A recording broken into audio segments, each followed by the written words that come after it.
I really don't feel worthy of this press conference. I didn't run very well. I didn't jump very well. I'll do my best to answer the questions the best I could, or best I can. So let's fire away. If you have a question, go ahead and raise your hand, please. Yes. We've had a chance to see Jaden, and he looks like obviously he looks like an NFL-ready prospect. What's the one thing that he needs to do or work on, perhaps, if he wants to be able to succeed at the next level? Well, look, I think the NFL is all about, making that next step, that transition. It's there's no longer the other piece, the academics. It's a full-time job. So you've got to be able to flip the switch now and commit yourself, which he has done here. He's treated himself like a pro in a sense of his commitment. But now you've got to be able to switch yourself to 100% focused on a job. And sometimes that's a bit of a transition. You're on your own now, and it's 100% focused on a job. In terms of the athletic ability, in terms of his ability to master the skill set of playing quarterback, I think we saw today he's 210 pounds, he's put on weight. I think he's going to do just fine when it comes to the skill set and the athleticism. It's just making that natural transition into an NFL locker room. Hey, Coach, Brett Mazzoli, VP. Quick NIL question. Do you think that it's making it, and I realize Thomas and Neighbors are exceptions here, but is it helping coaches or programs in any way retain underclassmen who might otherwise have been inclined to declare earlier? Well, I think there's a wide variance there. You bring up Malik Neighbors and Brian Thomas. Those guys are first-round draft picks, right? So you're talking about signing bonuses that are, upwards of $15 million. NIL is not going to, keep you in school for that. But I think it can influence those guys that are on the fence relative to, are you a 4th or a 5th round draft pick or even free agents? NIL can certainly, I think, make a difference there. So yes, in answering your question, I think NIL has helped lessen the burden of deciding, hey, I need to go to the NFL, I need to make money, because NIL is helping me and making it easier for me to be a student athlete. So, Coach, there are obviously the guys that are going to be the first-round talents, but what do you have to say about guys like Omar Speights and Mekhi Wingo who helped their draft stock today and kind of what preparations and how they've improved? Yeah, that's what pro days are for, right? I mean, these are the opportunities to not only use the film that you have, but, to back it up with the athleticism. They both had great days. Mekhi was great, obviously, in the shuttle, and, his short field quickness is obviously one of the things that you see on film, and now, back that up with the skill. Omar ran extremely well. I thought all the guys tested extremely well today. I think Charles had a hamstring issue, which limited him in some of the position work, but across the board, I thought the guys did a great job. They were in great shape. They've trained real hard. This is important to them. We want our guys to graduate. We want them to do well in school, and then now this is the other part of it, and then they were very well prepared. Coach, Jaden kind of proved himself on the field last season. Do you think that there's anything that can boost him even more than what he's already at? I mean, he's had all the accolades and everything else. Can he do anything more? I think we're at that point now where, I think this was the last kind of check the box for head coaches, GMs, those decision makers in terms of who are going to make those final say on the quarterback. I think probably today was that last day for him. He'll continue to work out. He'll continue probably to have interviews along the way, but I think that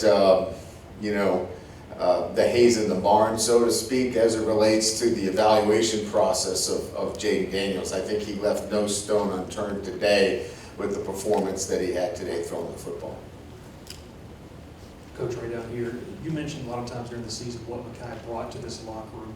Can you expound upon it a little bit more and just what, NFL GMs can expect, what they're going to get, not only on the field, but inside that locker room?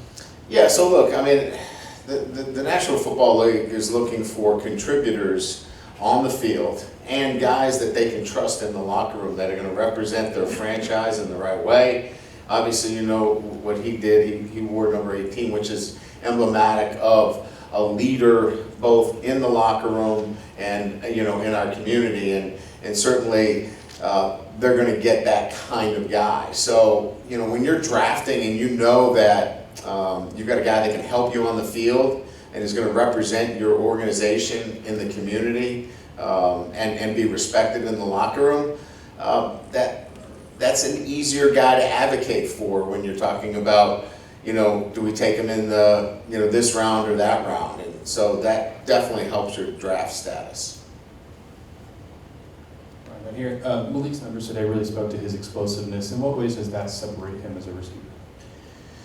Well, look, I mean, we could talk about numbers and all the things that are important, but, physicality and the ability to separate from great players on both sides of the ball, there has to be something that you look for. And when you watch film, you see him separate from great players in the SEC. Today, you saw a 42-inch vertical, and then you see 4.3, and you go, okay, I get it. This ability to separate on the field is now backed up by the physical prowess that we see with a 42-inch vertical and a 4.3. So I think what it does is it validates what you see on film is that it's backed up with great physical traits. And I think what it does more than anything else is it shows that he can separate with the ball in his hands. He can be explosive after the catch. And now again, I think it comes down to, who's the kind of guy that you want to get the ball in their hands. And, I've seen him. I'm certainly going to advocate on his behalf. I don't think there's a better receiver in the country. Hey Coach, right here.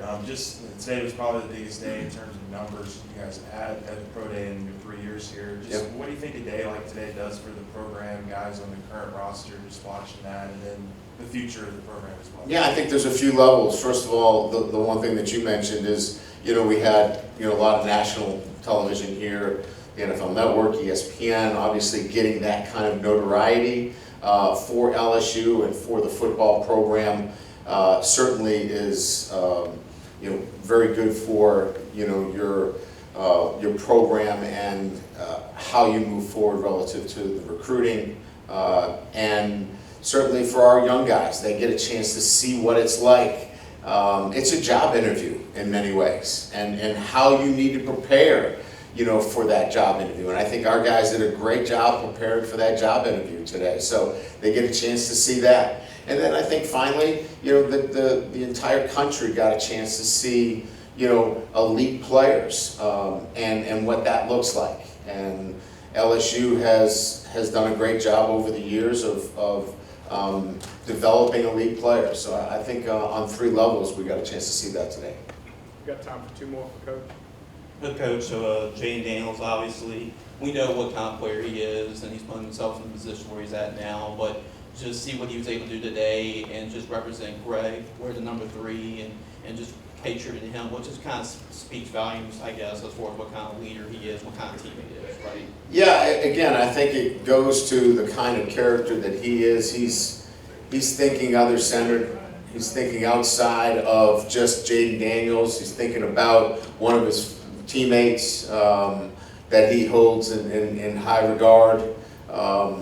And that's the way he's been since he's gotten here. Whether it's, sharing the success that he's had, with, NIL, he took care of the team with headphones. I mean, it's just these little things that he does that maybe doesn't get appreciated, but he's always thinking about his teammates first. That throwing that we saw today, he brought in, teammates so they could get a chance to be seen today in front of a number of scouts. So, and maybe that's maybe not the reason you do that, but it was for him. You know, he wanted to showcase some other guys today, and he certainly did that. But that's Jaden Daniels.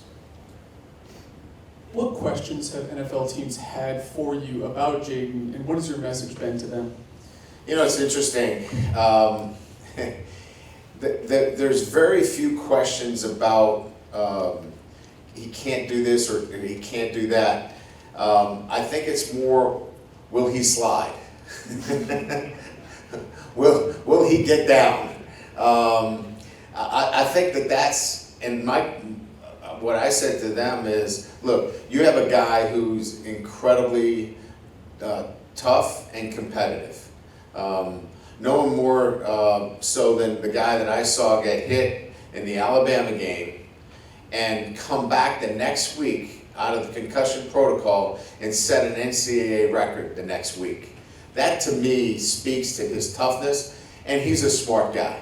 He's figured this thing out. So that's been really the biggest question. It hasn't been anything about, you know, can he pick up the safety reads? Can he, you know, pick up blitz protections? Can he do those things? They see that on film. It's, Coach, will he protect himself? And I'm sure he will.